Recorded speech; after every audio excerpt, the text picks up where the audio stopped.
Hello, my friends from Community Nursery School. It's Miss Marnie at my house.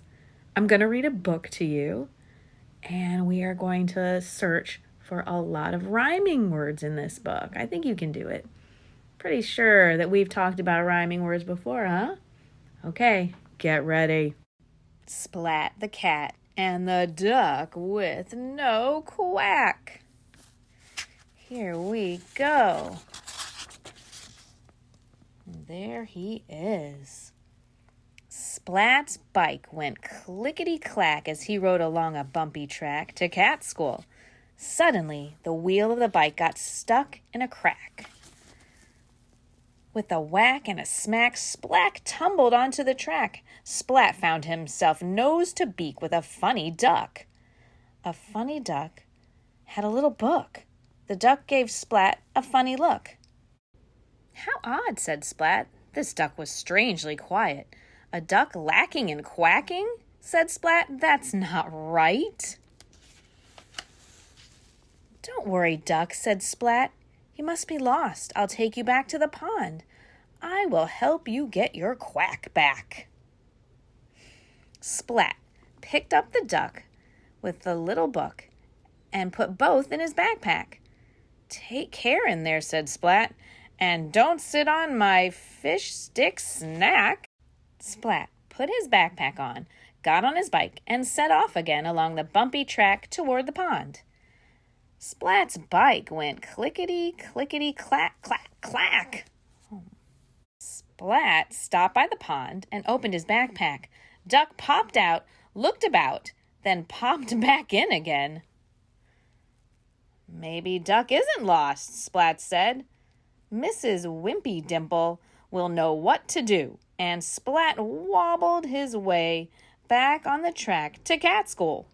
When Splat got to school, he parked his bike in the bike rack shack and dropped his backpack on the bumpy track.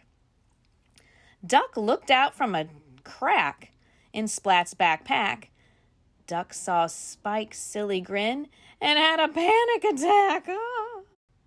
Duck jumped out of Splat's backpack. "Duck, Duck," yelled Splat. Where, yelled Plank, looking blank.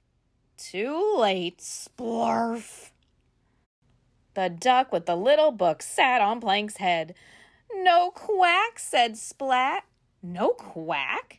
asked Spike. "No quack?" asked Plank. "No quack," said Splat. "A duck lacking in quacking," said Spike and Plank. "Well, that's not right." "Maybe Duck is hungry," said Spike. Spike took the fish stick snack from Splat's backpack and gave it to Duck. But Duck didn't bite, so Spike ate the fish stick snack himself. "Maybe Duck is sad and needs to be cheered up," said Plank. Plank made a funny face. Duck didn't laugh. Duck didn't even grin. Plank's funny face stayed stuck. I know," said Kitten. "Duck needs a bow with a little pink dress to match. That will bring Duck's quack back." But the bow and the dress were not a success. Duck's beak stayed firmly closed. "Oh, Mrs. Wimpy Dimple will know what to do," said Splat. Mrs. Wimpy Dimple looked at the duck. "A duck lacking quacking?" she asked. "How very odd. But the answer must be simple," said Mrs. Wimpy Dimple. "I will examine this duck with the little book," said Mrs. Wimpy Dimple. She played some music to test Duck's ears. Duck danced a merry duck dance. "Duck's hearing is all right. Maybe the problem is Duck's eyesight," said Mrs. Wimpy Dimple. Mrs. Wimpy Dimple pointed to a chart. Duck just looked blank. She looked closely at Duck. I see," she said. "But I don't think Duck does." Mrs. Wimpy Dimple put her glasses on Duck's beak. Duck blinked.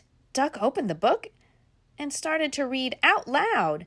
As he read, Duck began to quack, quack, quack, followed by a quack, quack, quack. "Hooray for Duck!" cheered the helpful cats.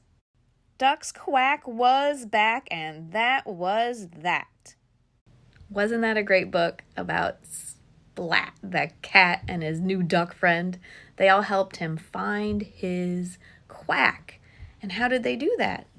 He couldn't see them. There are a lot of words that rhyme, lots of words that end in the sound of ack, like snack and quack and track. And you try to think of some more, okay? Bye.